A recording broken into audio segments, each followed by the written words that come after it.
Salve, gente! Professor Vitor Polilo na voz. Tudo bem com vocês? Seguinte, primeiro episódio do Professorado Podcast, um projeto novo que tenho muita honra de estar dividindo com pessoas maravilhosas que vão passar por aqui. E nessa primeira temporada eu tenho comigo a minha grande amiga Thaís. Bom dia, Thaís. Bom dia, eu sou a Thaís, Helena Inglês Silva, Thaís Inglês mais fácil. E estamos aí, começando esse projeto. Muito obrigado, Thaís, gratidão. Se você puder, apresenta o nosso convidado de hoje, que é nosso amigo também há muito tempo. Com todo prazer. Por favor. Nosso convidado de hoje é o Leandro, vulgo Zico. E ele é professor de matemática na rede privada, podcaster e trilheiro. É bacharel em Ciência e Tecnologia e licenciado em Matemática pela Universidade Federal do ABC, na qual, pelos caminhos da vida, estava perdido na engenharia antes de se encontrar no professorado. Esses caminhos conduziram o Lê, vulgo Zico, a desenvolver uma visão estratégica e empreendedora, que, direcionada para a educação, o levaram a ser gestor de projetos educacionais, trabalhar com interdisciplinaridade e atuar na frente estratégica e pedagógica de um curso pré-vestibular. Lê, se você quiser acrescentar algo na sua apresentação, seja muito bem-vindo. E a palavra está com você. Obrigado, Tatá. Obrigado, Vitão. Gente, bom dia, boa tarde, boa noite. É um prazer estar aqui, né? E eu acho que você foi cirúrgica na colocação, tá? Porque quando eu comecei, eu realmente estava perdido na engenharia. E eu lembro muito de, quando eu era mais novo, gostar de matemática. E eu nunca imaginei isso. Eu nunca fui aquela criança pensar o que eu queria fazer. Na verdade, eram coisas muito assim, só de criança, sabe? Tipo, ser um jogador de basquete. Por quê? Porque eu achava da hora. Eu era alto, podia ser jogador de basquete.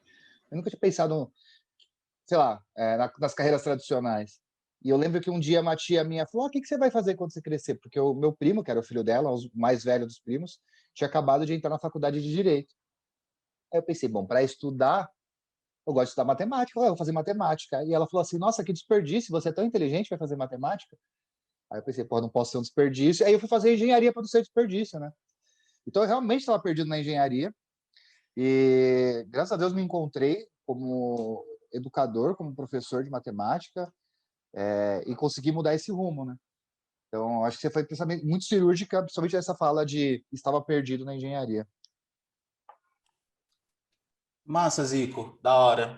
Queria te perguntar, para a gente começar a nossa conversa aqui também, justamente um pouco dessa parte assim da mudança da engenharia para matemática, né? Eu também, para quem não sabe, eu também saí da engenharia e fui para matemática.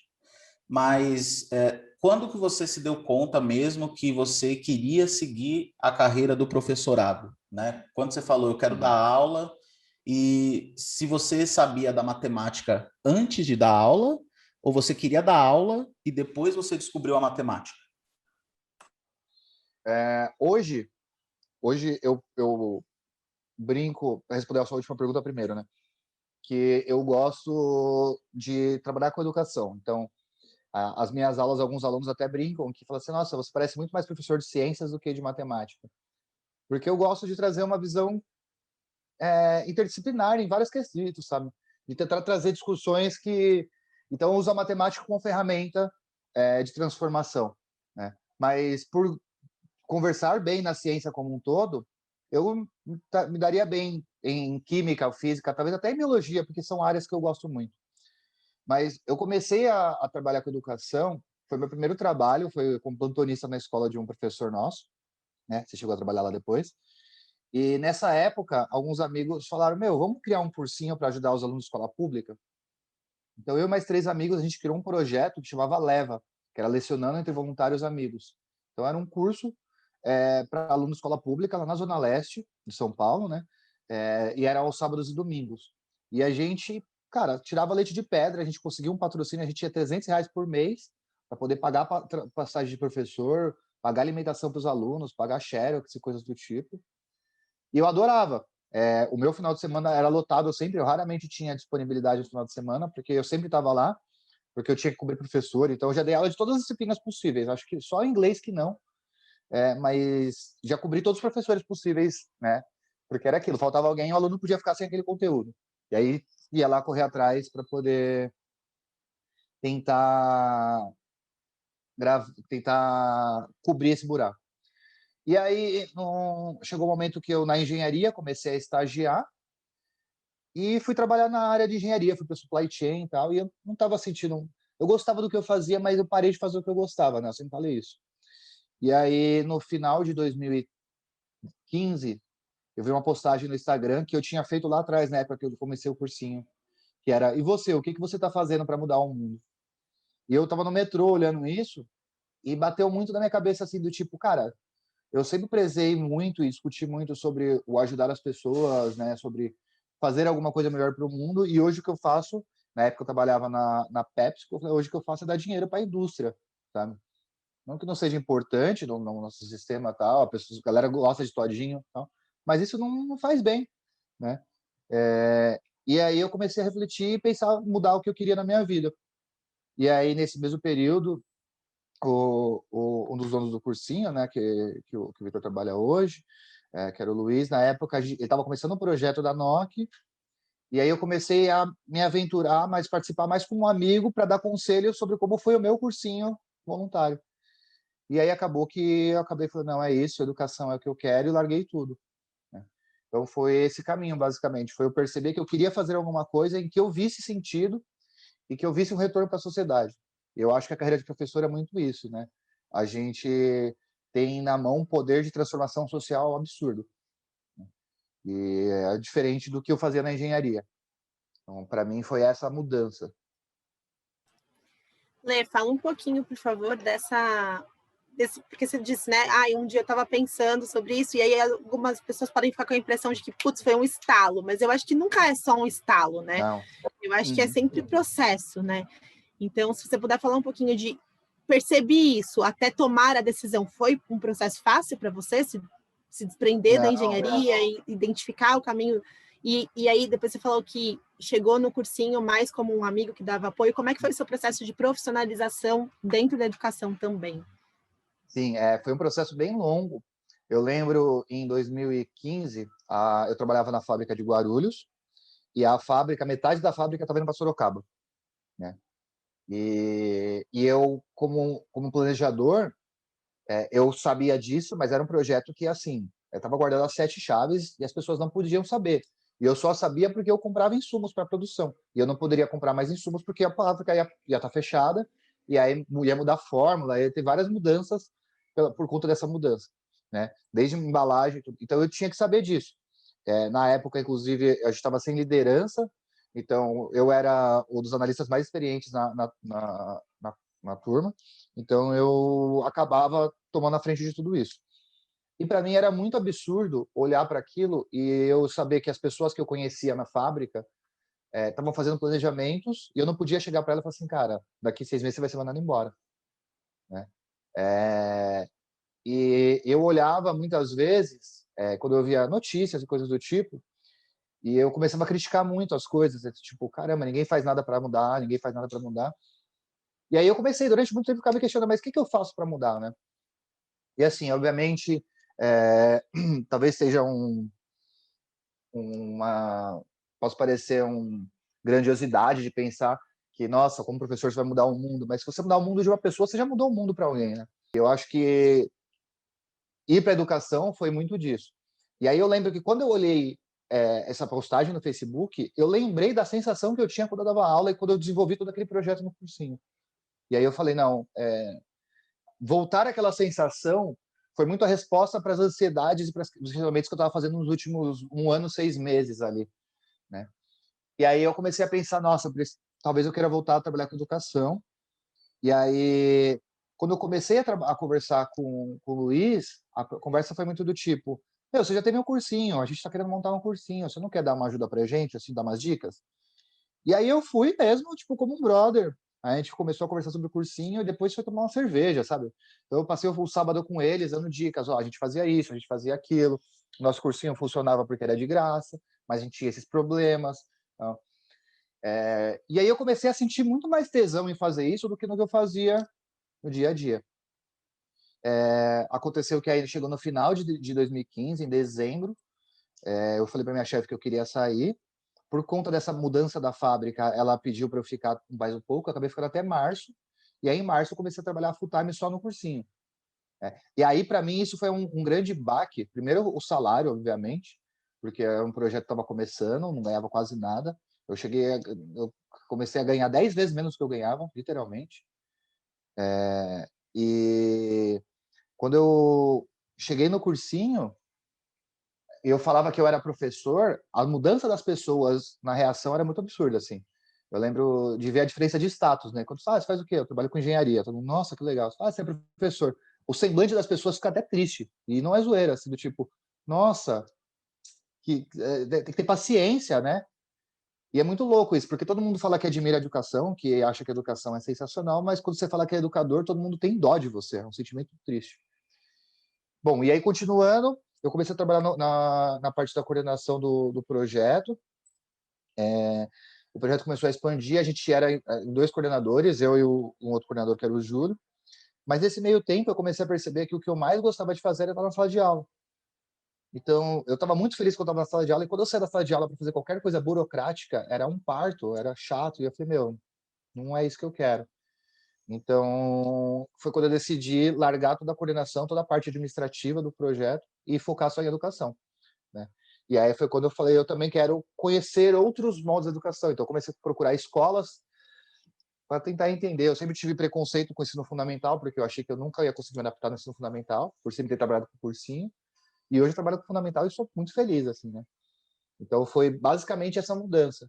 E foi um processo bem longo. Eu comecei a trabalhar em escolas mesmo em 2017, né? Então, foram quase 2 anos aí, no mês de 2017. Foi quase 2 anos de aceitação de, sim, eu quero ser professor e não nada além disso. Massa, Zico. Da hora, é uma trajetória bem, como eu posso falar, bem longa mesmo, né? E não é estalo mesmo, é bem difícil a gente decidir sair de uma profissão que tem o status que tem, que, como você falou, era uma coisa que você gostava de fazer, né? E tudo mais, para decidir ir para a educação, né? É mais um chamado, eu vejo como sendo um chamado. E aí, o que eu queria te perguntar também, para a gente puxar também aí já na sua experiência como professor, né? Eu e você, a gente fez um curso na UFABC de matemática crítica. Não sei se você lembra, um tempinho atrás. E aí Uhum. eu queria saber quais outros ou cursos ou outras vivências que você teve que te ajudam e te ajudaram, né, no início como professor, agora e tudo mais, assim, porque professor a gente nunca para de estudar, né? A verdade é essa, a gente sempre aprende alguma coisa diferente, tudo mais. E esse curso, se você puder falar um pouquinho também, esse curso de matemática crítica me ajudou muito, assim. Uhum. Então, queria saber dessa parte, assim. Bom, eu acho que tudo que a gente aprende é extremamente importante. E eu vou tentar sair um pouco da parte acadêmica, porque é óbvio que qualquer coisa que você for fazer, você vai estar aprendendo. Mas eu acho que às vezes, muitas vezes, a gente deixa de lado aprendizados da vida que passam batidos, sabe? Então, por exemplo, essa vivência trabalhando com um bom tempo com engenharia me fez ter uma visão estratégica, me fez ter uma visão de aplicação de várias outras coisas que muitas pessoas não têm, né? Isso não faz com que seja melhor ou pior que ninguém, faz com que seja diferente só. Então, quando eu penso, por exemplo, em estatística, para mim é muito mais fácil trazer um exemplo aplicado de uma situação em que eu vivi, mostrando como que eu planejava vendas para poder fazer com que a produção fosse mais precisa, né? Eu posso fazer uma questão numa prova sobre isso, eu posso usar isso de exemplo, né? Eu posso trazer essa informação pro aluno de uma forma real. Eu sempre critiquei muito a matemática que fosse naquele sentido, né? Joãozinho vai na feira e comprou 30 melancias. E ninguém pergunta por que o cara comprou 30 melancias, tá ligado? Tipo, como que ele carregou 30 melancias? É, e então a matemática só pela conta, só por isso nunca me apeteceu. Eu gostava sempre de resolver desafios e eu gosto que esses desafios sejam reais, sejam. E aí eu tento trazer tudo para o meu mundo. Então, quando eu vou fazer uma questão de prova, por exemplo, eu tenho que pegar uma foto que eu estava fazendo uma trilha, por exemplo, e eu vou falar uma questão de geometria e vamos calcular o ângulo da corda que eu estava fazendo um rapel, né? Porque eu acho que você usar a matemática no dia, você vê que a matemática está presente no dia a dia, mesmo que você não esteja olhando para ela, né? Ter aquele olhar científico. E aí a outra coisa também e aí acaba sendo na área acadêmica, mas a própria UFABC me trouxe um pouco disso, porque o curso Bacharel em Ciência e Tecnologia, ele é um curso mais interdisciplinar, né? Ele é um curso onde você conversa com todas as áreas da ciência. E isso faz com que, mesmo que você não goste, você tem que passar por aquelas disciplinas e aquilo fica na sua cabeça. Então, sendo um cara que dialogava bem com química, com física, é muito legal trazer exemplos de outras áreas, sabe? Então, eu lembro de uma aula que foi muito legal, que eu comecei a falar de unidades de medida, e aí eu fui falar sobre anos-luz, né? Então, o que é ano-luz? A gente começou a conversar, e a gente começou a entrar em umas brisas tão gostosas, e eu lembro até que o aluno fez uma pergunta do tipo, se um planeta é gasoso, eu consigo atravessar ele com uma nave espacial? E eu parei e falei, cara, eu não sei te responder, mas vamos descobrir junto, assim. E aí eu fico pensando, usar a matemática e a ciência, que é o que eu gosto, né, que é o que me motiva como um todo, me fez ter essa visão. E esse curso que você falou, eu acho que me abriu os olhos para isso, porque ele exatamente trazia essa crítica, né, do Joãozinho vai na feira e compra 30 melancias. Pô, ao invés de o Joãozinho na feira comprar 30 melancias, eu não posso trazer para os dias de hoje e falar que um estado comprou 30 milhões de doses de vacina, por exemplo, né? Vamos trazer e só mudar a referência. É a mesma questão, você só vai mudar o texto, sabe? Os números podem ser os mesmos, não tem problema. E aí, no final da pergunta, você até faz a pessoa refletir. Eu lembro de uma pergunta de uma prova que eu pedia para eles calcularem, a gente estava falando de regra de 3, e eu pedi para calcular quanto de lixo eles geravam em uma semana, um mês e um ano em casa. E aí, o que você acha sobre isso? Né? E assim, no meio da prova tem uma questão que vai valer meio ponto, um ponto, sei lá, para o aluno, só para ele refletir se ele está gerando muito lixo ou não. Né? E a gente usa isso a matemática. E aí volta de novo naquilo que eu falei, né? Hoje eu escolhi a matemática como agente de transformação, né? De poder discutir as pautas usando matemática. Por exemplo, uma atividade que eu gosto de fazer no Dia da Mulher, eu faço uma reta numérica e eu falo que é uma linha do tempo e começa a mostrar. Primeiro matemático famoso, primeira matemática famosa. Primeiro homem a ganhar uma medalha Field, primeira mulher a ganhar uma medalha Field.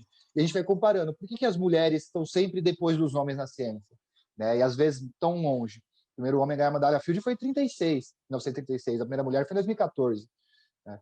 E aí os alunos ficam putos com isso. Então eu acho que a matemática, para mim, é uma das abordagens, a matemática crítica é uma das abordagens que eu mais gosto. Né? Porque me dá esse poder de plantar uma sementinha, não vou falar da discórdia, mas sementinha da reflexão na cabeça dos alunos. Né? Eu acho muitíssimo interessante disso que você traz, né? É que é olhar para uma experiência em educação que começou de uma maneira voluntária e de uma maneira informal, digamos assim, né? Porque não existia uma formação específica para isso.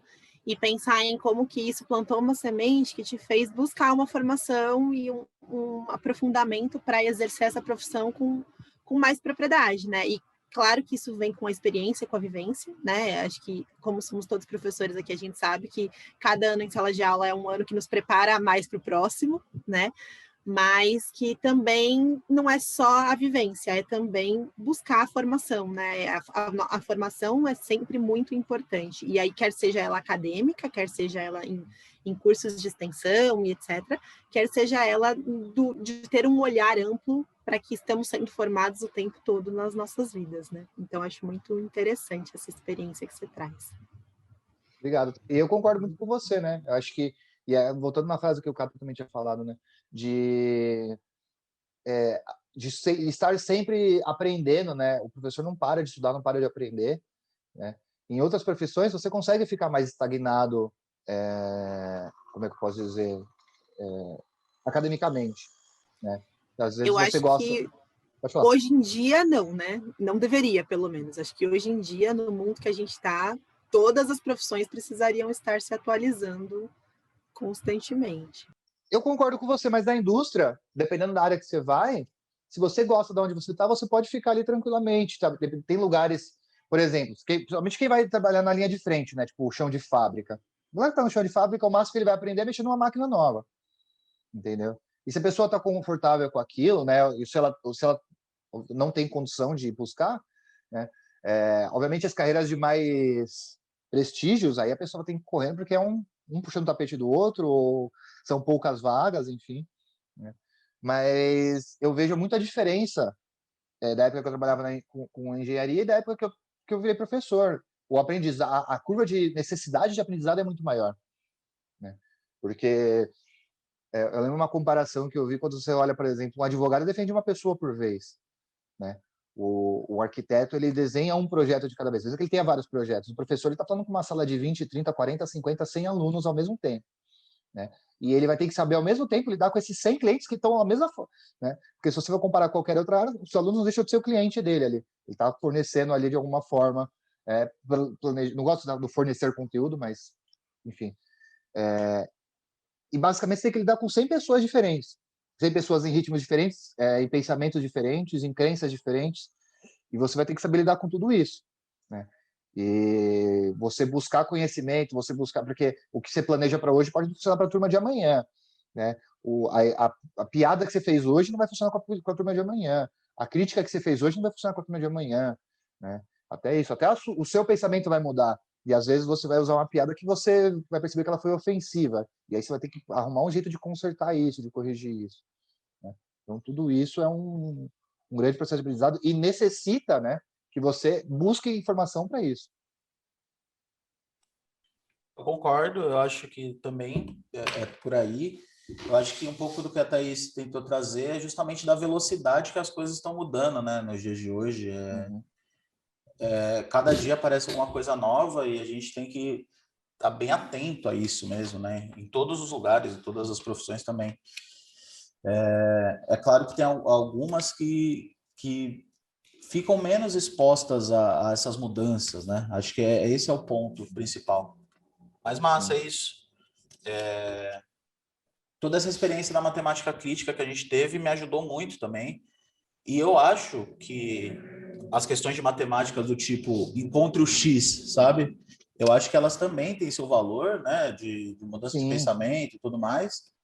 Porém, é justamente, já vou emendar na próxima pergunta, mas é justamente isso que diminui um pouco da dificuldade que a gente tem, né? Uma das maiores dificuldades que nós professores e professoras de matemática enfrentamos no ensino é que a matemática é muito, não é tocável, né? Ela não está aliás, ela está no dia a dia, mas ela não está escancarada no dia a dia, né? Vamos dizer assim. Então, emendando com isso, eu queria saber quais são os desafios que você acha que tem na profissão de professor, né, hoje, e também na de professor de matemática, principalmente, né? Justamente por conta disso. História, você consegue explicar de um jeito melhor, porque são coisas que aconteceram. Não que matemática não aconteça, né? Mas são coisas que aconteceram. E está mais perto do aluno, é mais factível.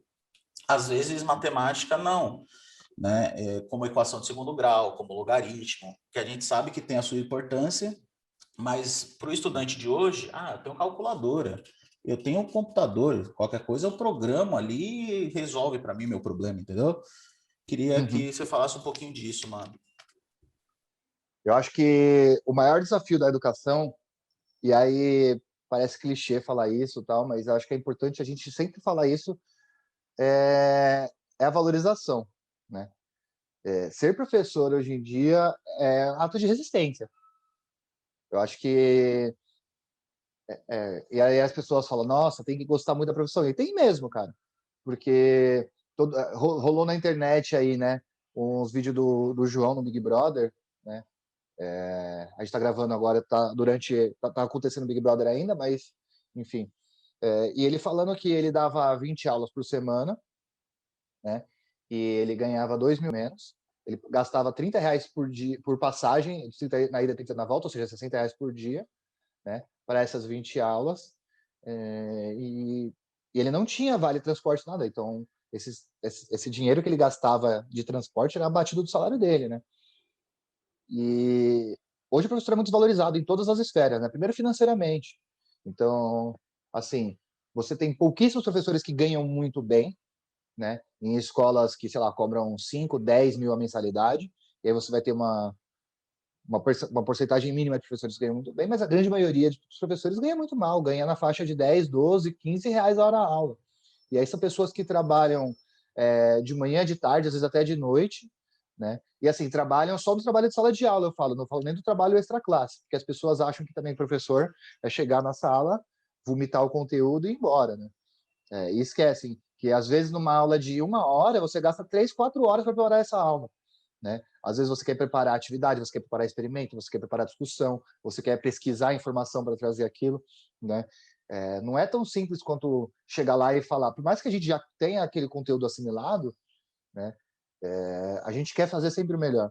Então, essa desvalorização existe, e existe em todas as esferas, né? Existe na esfera, da esfera pública, de todos os governos, né? Então, todo mundo recebe muito mal. Existe essa visão estereotipada do coitado do professor, né? Que morre de dó. Existe a visão do professor vagabundo, que quando você vai minimamente manifestar sobre qualquer direito seu, a polícia desce o cacete em todo mundo, né? E a visão da sociedade como um todo, quando, de novo, né, quando você fala que é professor, essa visão de pena, de dó, e a falta de incentivo. É um exercício fácil de você fazer. Pergunta para qualquer criança o que ela quer ser quando crescer e ver quantas vão falar que querem ser professores, né? É difícil você ver alguém falando que sonha em ser professor, né? É muito raro. É muito raro. Eu conheço muitos professores que viraram professor por falta de opção, por exemplo, porque era uma das carreiras mais baratas, né?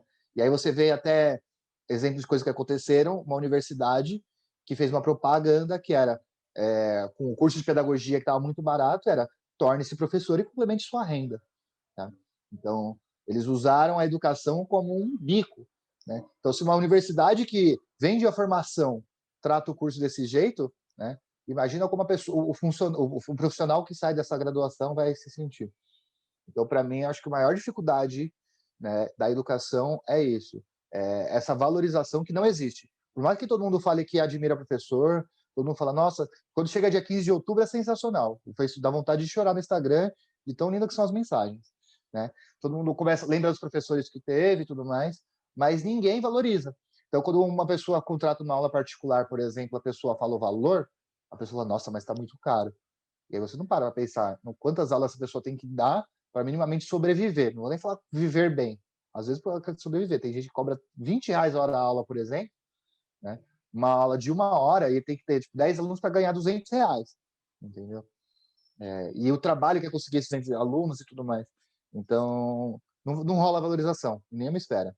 Não rola valorização das famílias, às vezes das próprias escolas. Tem muitas escolas que não valorizam, que tratam os profissionais como se fossem parafusos. Tá ruim, a gente troca aqui e substitui. E principalmente dos poderes públicos, né? Eu acho que o maior desafio da educação como um todo é essa. Agora, Eu pensando em acho, matemática... Pode falar, tá? só complementando essa questão da educação de forma geral, acho interessante que a gente muitas vezes bate na tecla do salário, né? E é porque a tecla do salário, ela significa muitas outras coisas, né? Como você disse, é uma profissão que ela não acontece só dentro da sala de aula, né? Ela acontece fora, no planejamento e tudo mais.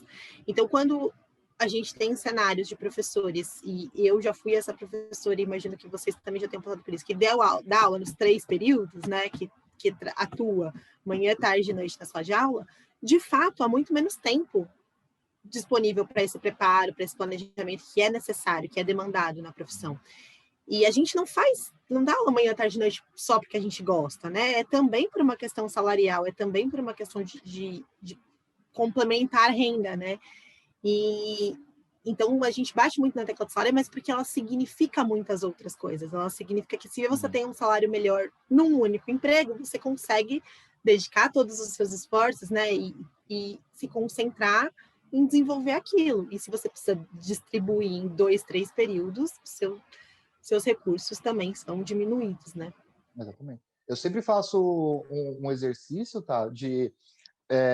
Por que um CEO de uma empresa tem que ganhar seus 50, 100 mil e um diretor de uma escola não tem esse salário, né? Talvez, assim, a gente sabe que tem tem uma meia dúzia de 3 ou 4 escolas, talvez nem no Brasil, em São Paulo, né, que tenham essa faixa aí. Mas por que um diretor de uma empresa ganha, sei lá, seus 20 mil e o coordenador de uma escola não ganha isso, né? E por que um coordenador de uma empresa que tem sei lá, 10, 15 funcionários abaixo dele para ele gerir ganha seus 15, 10 mil, e um professor que tem que lidar com 20 alunos por sala, né? E aí você pega o professor que dá aula, sei lá, em 10, 15, 20 turmas, por que o cara que lida com tudo isso de aluno para cada turma, ele tem que ganhar R$ 1.500, né? R$ 2.000. Então, e é isso que você falou, o salário indica várias outras coisas, né? Indica não só a vontade de sair gastando dinheiro, mas a valorização, né? A gente está numa sociedade capitalista, o que manda é o dinheiro, né? E as pessoas vão onde ganham mais dinheiro. Eu, por exemplo, decidi fazer engenharia no começo porque era um desperdício fazer matemática.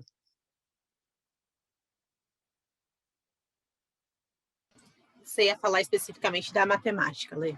Isso. E aí, falando da matemática, eu acho que o maior desafio está um pouco nesse exemplo que você falou, Vitão, de quando a gente vira professor, né, quando a gente começa a estudar matemática, desde o começo todo mundo é bombardeado pela aquela premissa de matemática é difícil, matemática é impossível. Então, eu acho que aí, né, tem artigos falando sobre isso e tudo mais, mas tem uma coisa que fica implícita na sua cabeça, fica ali no seu inconsciente, de que a matemática é impossível, e a matemática não é para todos, né? A matemática é para poucos.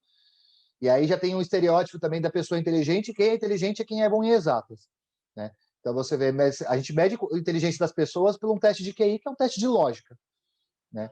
Então a gente já menospreza os outros conhecimentos. E aí começa a rolar uma disparidade. Então, eu não entendo matemática, então eu sou burro, né? Porque matemática é só para quem é inteligente.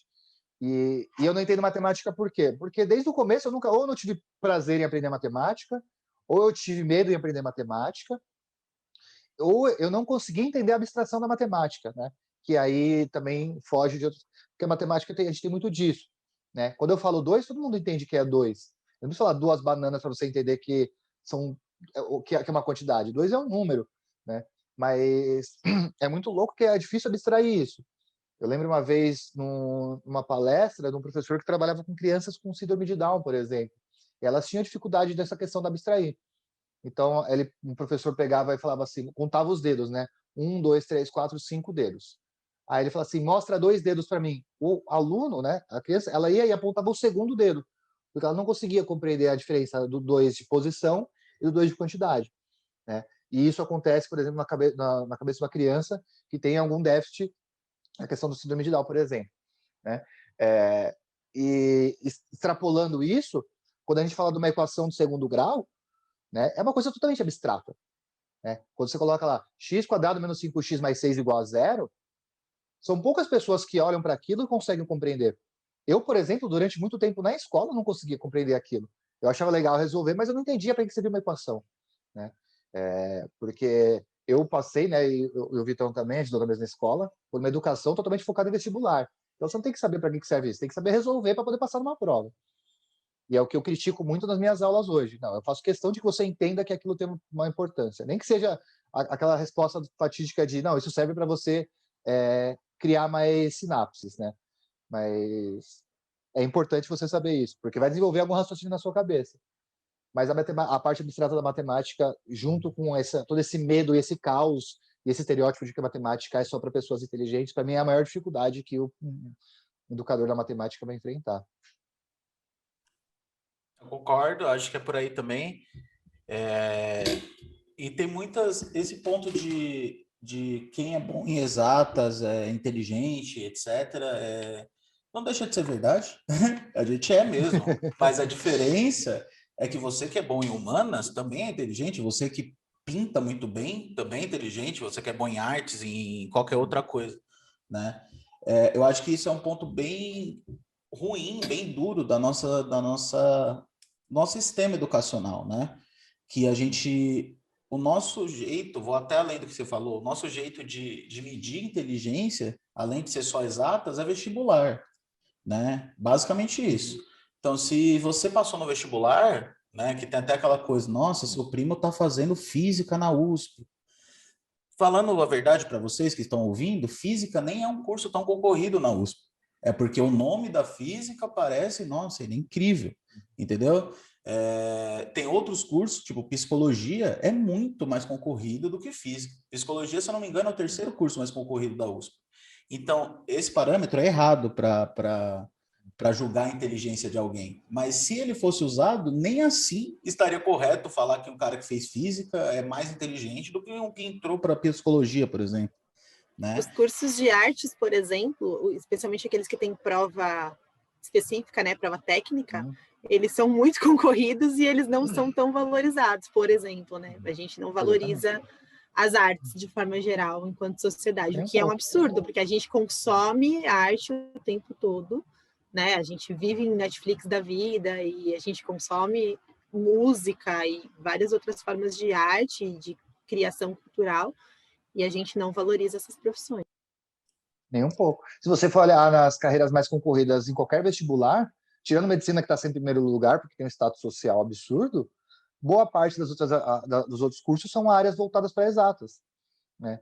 Você vê engenharia como um todo, né, que tem um prestígio social absurdo, né? E você fala, meu, por que é melhor ser engenheiro do que ser um pintor, por exemplo, né, do que ser um músico? Cara, você vai fazer a prova específica de música? É loucura, cara. Eu tenho amigos que já fizeram e falaram, cara, é um nível absurdo de exigência, né, que beira a perfeição, sabe? Coisa que nos outros cursos, tirando medicina, que não é quem acerta mais, é quem erra menos, né? Não tem isso. Acho que é por aí, mano.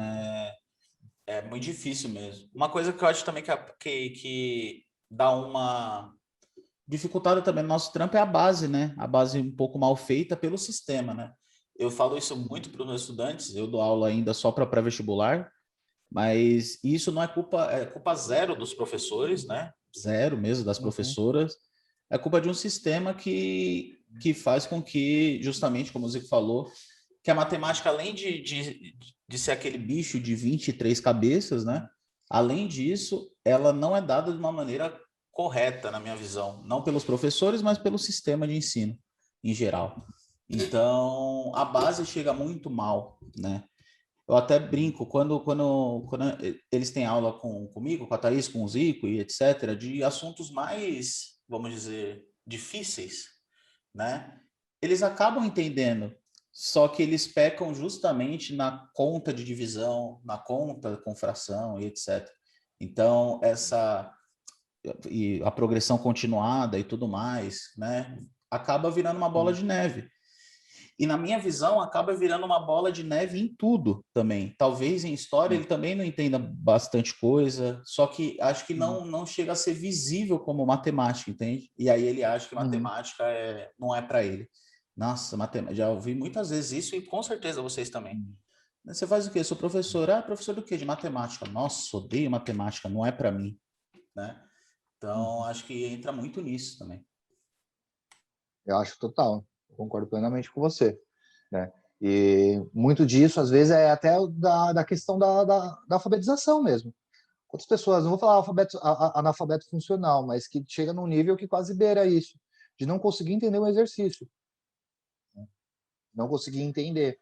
E aí você pega a matemática, ainda quando sai para matemática um pouco mais algébrica, que as palavras importam, né? E você pergunta, não sei o que, o oposto do número e o inverso, e ele acha que é a mesma coisa, porque se você for analisar, sei lá, até o sentido denotativo da palavra, talvez você possa até usar a expressão no coloquial de qualquer forma, mas a matemática faz total diferença, né? E às vezes o aluno não consegue compreender isso, né? Eu brinco muito com meus alunos de toda vez que eu vou tentar passar uma definição para eles, de tentar fazer com que eles tentem chegar. Então eu pergunto para você, o que é uma reta, por exemplo, sabe? E aí já é bem filha da puta, né? Porque assim, ninguém nunca definiu como é que um aluno do ensino fundamental vai definir. Mas que eles tentem brincar com isso e verem que não é simples definir alguma coisa, né? Para que ele vai treinando isso e chegar lá na frente, quando alguém perguntar o que é uma variável, uma incógnita, uma inequação, qualquer coisa mais complexa, ele entenda que sim, existe um processo de definição, existe. Então, quando pergunta quando que o número é maior que o outro, o número é maior quando está mais para frente. O que é mais para frente na matemática, sabe? Essas coisas, a gente precisa ter definições. E às vezes o aluno não consegue entender, porque ele tem um problema que lá atrás não foi um problema, não, assim, um déficit que lá atrás ele não conseguiu aprender a ler direito, a compreender, né?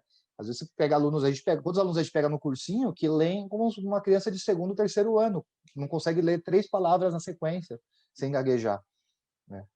E a gente que lidou com alunos que vieram de escolas mais frágeis, a gente sabe que isso é muito mais sensível, né? A educação pública é muito mais sensível nesse sentido. E eu acho que isso você está dizendo, né, de pensar nas definições, de propor isso para os estudantes, isso é pensar matemática, né? E muitas vezes no nosso fazer profissional, enquanto professores de matemática, a gente está muito mais focado em fazer matemática do que pensar matemática. E pensar é muito, muito importante, né? Pensar no que estamos fazendo, pensar no que aquilo significa e ter uma mentalidade matemática é muito importante, talvez mais importante do que se eu sei efetivamente fazer alguns algoritmos, desenvolver ou não. Claro, desenvolver algoritmo é essencial, eu vou usar isso na minha vida. Mas eu posso muito bem, e assim, a maioria dos estudantes com quem eu converso, nas primeiras aulas do cursinho, onde a gente já revisa as operações básicas, eles não sabem exatamente o que eles estão fazendo quando fazem uma divisão. Eles até sabem, Não. às vezes, fazer a divisão, mas eles não entendem o algoritmo. Por que eu ponho a vírgula? Por que eu ponho um zero? Por que abaixa às vezes não abaixa? O que tem que fazer? É porque a gente não foi ensinado a pensar sobre isso, né? E aí, eu acho que, como o Vitor disse, tem um problema de sistema, né? Tanto em termos de sistema educacional, quanto em termos de educação matemática mesmo, né? Quais são as perspectivas educacionais. Mas aí eu vou trazer um pouquinho da responsabilidade para a gente, né, enquanto professores, que é a gente também tem que se preocupar com essas mentalidades, né, na nossa prática. E mais do que isso, a gente às vezes é também culpado por reforçar alguns estereótipos, né? Às vezes a gente fala assim, não, porque a matemática é super importante, ela está em tudo. Meu, tudo bem, ela até tá, como vocês já disseram, né? Eu até consigo extrair matemática de um rapel, eu até consigo extrair matemática do meu cotidiano, mas eu preciso ter esse olhar, e para eu ter esse olhar, eu preciso desenvolver essa mentalidade. Né? Eu não vou, na minha vida cotidiana, precisar de uma equação de segundo grau. Ela não vai surgir na minha frente, eu vou precisar resolver. Então, se eu não desenvolvo essa mentalidade, a gente não chega nesse lugar, né? E queria só aproveitar também uma outra coisa, que uma vez eu ouvi o Vitor falando sobre isso, e isso foi, assim, sensacional para mim, que é, os estudantes têm muito medo e muitos receios da matemática, porque eles também não valorizam os pequenos avanços, né? Então, às vezes, eu não sei nada de matemática. Meu, pensa nas coisas que você já aprendeu. Nisso que você estava falando, né? Qual é a dificuldade de uma criança pequena entender a abstração do que é um número? E hoje, a maioria dos adultos lida com isso com muita facilidade, né? A gente lida com quantidades o tempo todo com muita tranquilidade. Essa é uma mentalidade matemática que não é fácil de desenvolver, mas que ela é tão importante para a nossa sociedade que ela é natural. Mas ela não foi natural sempre. Então, a gente aprender a valorizar os avanços dos nossos conhecimentos e, enquanto professores, evidenciar isso para os estudantes é bem, bem importante. E eu concordo com você, tá? Quando você estava falando, por exemplo, né? Uma coisa que me incomoda, e assim, é um exemplo, tá? Não estou querendo dizer que uma é mais importante que outra, mas assim, por que a gente gasta mais tempo falando, por exemplo, de matriz determinante ou de álgebra linear, que é uma coisa que poucas pessoas usam na vida, ao invés de falar de juros, por exemplo, né? Obviamente, a gente entende tudo isso que é uma coisa que os vestibulares cobram, mas para pensar, as pessoas saem da escola sem saber calcular. As pessoas não sabem quando vai... Desculpa. As pessoas não sabem quando elas vão sair, vão comprar um carro, quanto elas vão pagar de juros. Então, se ele vê lá a taxa de 0,5%, 3%, 10%, 15%, X% ao mês, ao dia, ao ano, ela não entende essa taxa e ela não sabe quanto ela vai pagar, né? Porque a gente tem um sistema muito baseado em vestibulares e em outras questões, né? Eu falei de exemplo de juros, mas sim, aí pode falar de várias outras questões. E às vezes a gente se preocupa muito com outros preciosismos ou com outras questões que também são importantes. Mas eu acho que às vezes falta uma peneira melhor, sabe? E aí, enfim, envolve várias questões e aí são outras críticas também que eu tenho. Não sei o que vocês acham. Eu concordo com você nesse quesito. Eu acho o único cuidado que a gente tem que tomar, na minha visão, é a gente acabar, por conta do dia a dia, a gente acabar esquecendo da formação do pensamento matemático, entende? Então, tem alguns assuntos que são pouquíssimo usados, né, no dia a dia, vamos dizer assim, porém que eles formam o pensamento não linear, né? Por exemplo, Com certeza. equação de segundo grau e outras coisas. Então, eu concordo com você, acredito que deveria aumentar um pouco a carga de educação financeira ou de outras coisas que são muito importantes, muito, né? E a gente só tem que tomar cuidado para isso não chancelar, ainda mais nos tempos que estamos, para Com isso certeza. não chancelar a exclusão de um monte de coisa que acaba retardando o pensamento não linear, o pensamento matemático, entende? Mas eu concordo com você também. Sim, não, é exatamente isso, né? Eu acho que é uma crítica, e assim, a gente vai ter que procurar o melhor e o balanço entre tudo isso, né? Mas, e aí tem uma outra crítica sobre a educação como um todo, é que se você parar para pensar, a educação começou a mudar agora por conta da pandemia, né? A educação como um todo. Você tem as escolas de vanguarda aí que tem muita grana, ou poucas escolas que tiveram liberdade, tiveram uma pessoa que virou a mente ali, falou, vamos fazer uma escola diferenciada, mas basicamente a escola funciona como um todo, como sempre funcionou. Você pega as escolas da periferia, por exemplo, são grandes prisões, né? A gente já comentou várias vezes sobre isso em palestra, né? Tipo, você chega na escola, são salas todas fechadas, com um grade na janela, uma grade na porta também, com um cadeado gigante, né? E é basicamente, se você se assemelha a tudo isso a, a uma prisão, literalmente. Você fica ali trancado, aí você sai para tomar um banho de sol na hora do recreio, comer alguma coisa, você volta, fica ali, muito a contragosto, um monte de gente não queria estar ali, porque aquilo não se torna prazeroso para o aluno, porque o ambiente não é prazeroso, né? As pessoas que estão lá também já estão esgotadas, porque são professores que estão trabalhando há 25, 30, 35 anos num ritmo absurdo e frenético para poder minimamente se manter na sociedade, né? E a gente não consegue evoluir como sociedade, como educadores, né? Porque falta muito disso. E aí teve que vir uma pandemia para que minimamente as pessoas pensassem em outras formas de, por exemplo, usar a tecnologia na educação, né? Porque muitas pessoas não sabiam usar nada até pouco tempo atrás. Eu não tô, em nenhum momento estou falando que a pandemia está fazendo bem, né? Não, só para deixar claro, mas a pandemia forçou a gente, né, como educadora, trabalhar de outra forma. Você vai ter que trabalhar através de uma tela. E aí, como é que você vai fazer? Sim, concordo, é isso. A nossa educação é bem atrasadinha, né, mano? Bastante. Então, uma hora ia ter que ir evoluindo, né? É que a gente é muito doido, né? Na minha visão. A gente tem que evoluir, só que a gente tem que tomar cuidado para pessoas não. Para que pessoas não capacitadas tomem a frente disso, né? E evoluam da maneira que queiram, entendeu? Como o novo ensino médio, como, entendeu? E entre outras coisas. Então, é bem doido isso. A gente tem que se preocupar com essa parte mais política do bagulho e não conseguir fazer a evolução que tem que fazer, entende? Fica pisando em ovos, sabe? Vai devagar e tal. Mas é isso, acho que conseguimos debater bem esse assunto, né? Que é comum para nós três, né?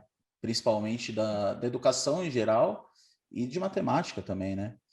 E aí, para levantar um pouquinho o astral, né? E a gente caminhando para do meio aí para o fim, mais para o fim da nossa conversa, eu queria, e aí eu acho que todos nós podemos falar, né?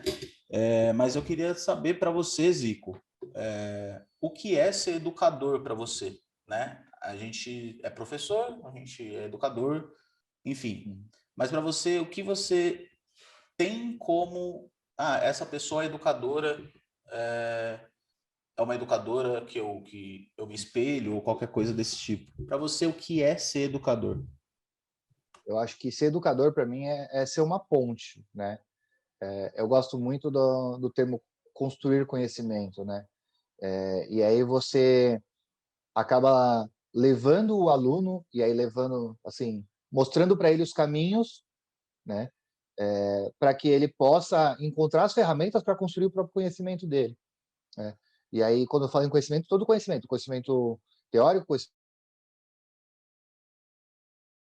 em ser professor, ser educador, né? Acho que a palavra educador ela tem um peso mais forte.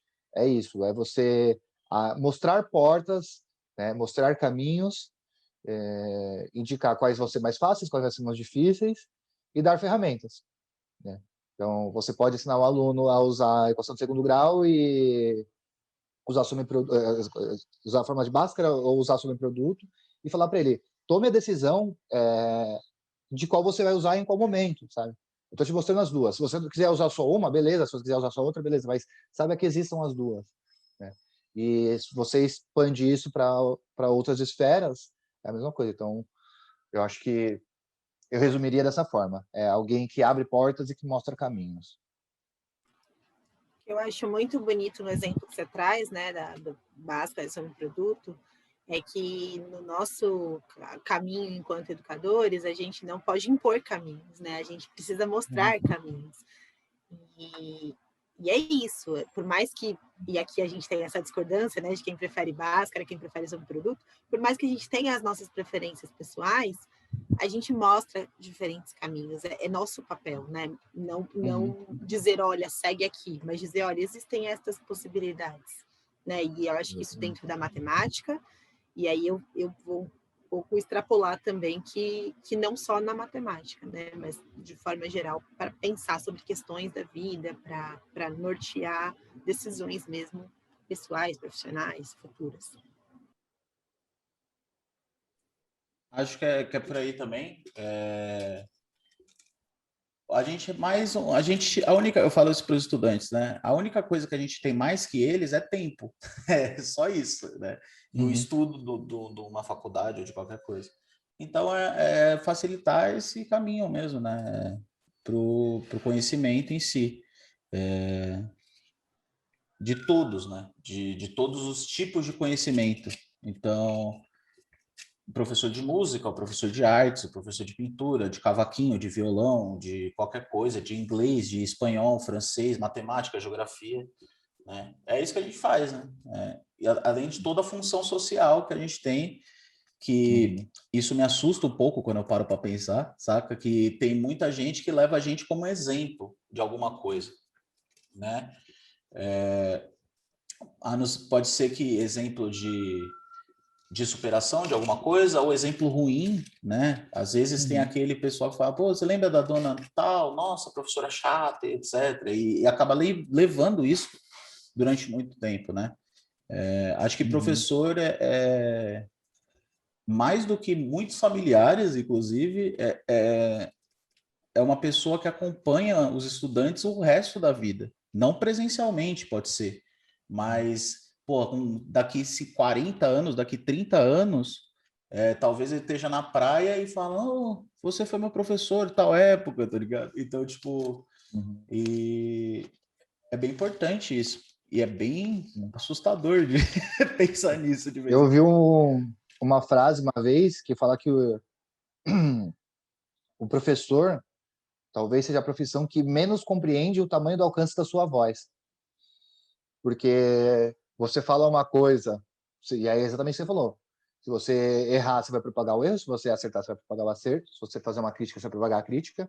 Mas você fala uma coisa numa sala de 10, 20, 30, 100 alunos, e essas pessoas vão replicar isso para outras pessoas, e você não sabe até onde isso vai chegar, né?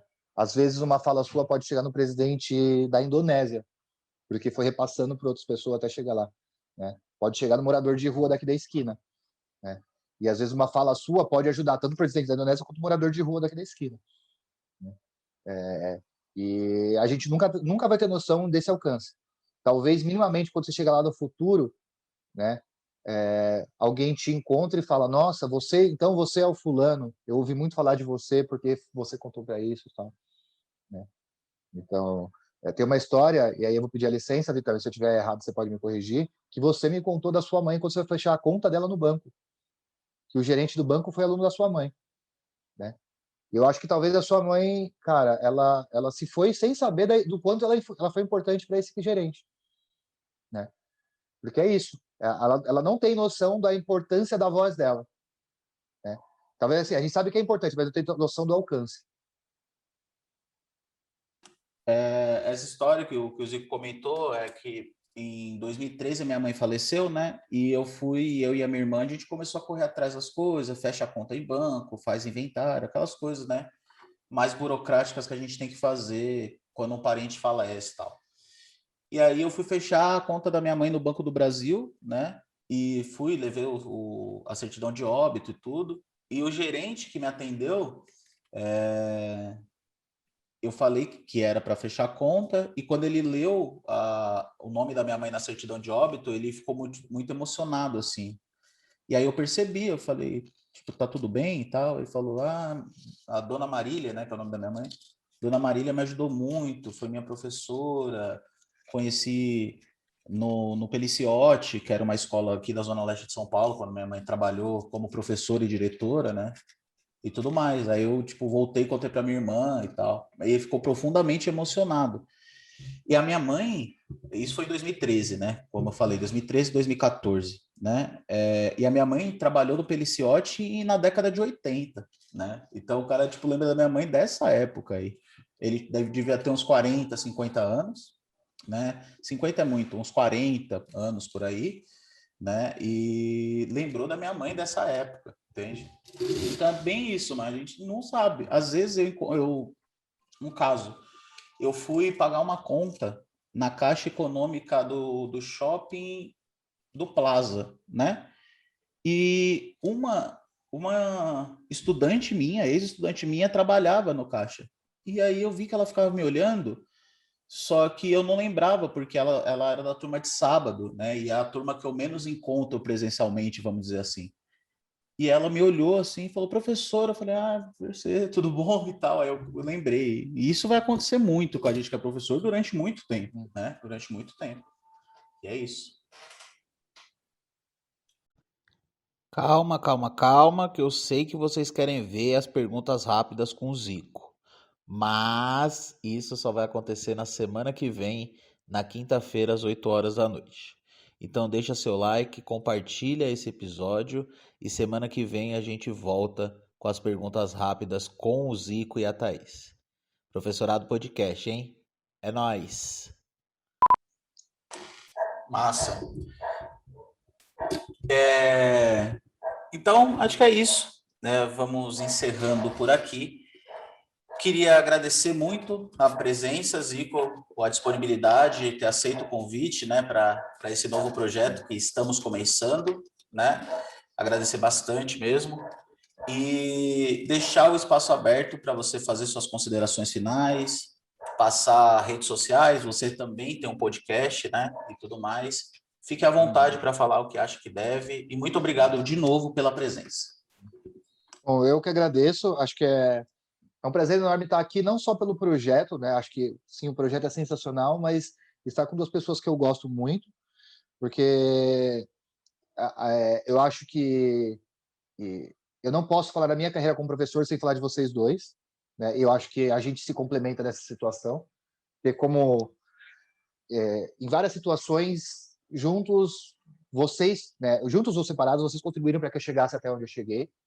Então, eu acho que é muito importante estar aqui. Para mim é um prazer enorme estar aqui, ser o primeiro a estar aqui e poder falar um pouco de uma coisa que eu admiro muito, que é a minha profissão. Então, obrigado mesmo. E segundo, né, mais ou menos importante, gente, para você que está ouvindo, eu sei que é professor, não deixe a peteca cair, sabe? Eu sei que, ainda mais agora em período de pandemia, foi meio difícil. O ano passado foi uma das poucas vezes que eu pensei em desistir de ser professor, porque eu não estava aguentando, né? Eu acho que muitos passaram por isso. Mas, como a gente falou várias vezes ao longo do episódio, a gente é professor porque a gente gosta, né? A gente sofre tudo isso que a gente sofre porque a gente ama a profissão. Então, lembre-se disso, se apegue nesses momentos, que eu acho que é importante. Agradecer a todo mundo que ouviu, e quem quiser me encontrar, né, como o Vitão falou, eu faço parte do podcast, que é o podcast Filosofia de Boteco. Nas redes sociais está como @podcastfibo, PHI de Filosofia, BO de Boteco. E se você quiser me encontrar nas redes sociais para trocar uma ideia, falar sobre qualquer outra coisa, @ZicoNeri, Neri com E. E, mais uma vez, valeu. Valeu, Zico, tamo junto, muito obrigado. Minha querida Tatá, também dê suas considerações finais, passe suas redes e tudo mais que você quiser. Queria agradecer muito também o Lê por estar aqui, né? Foi muito bom ter essa conversa.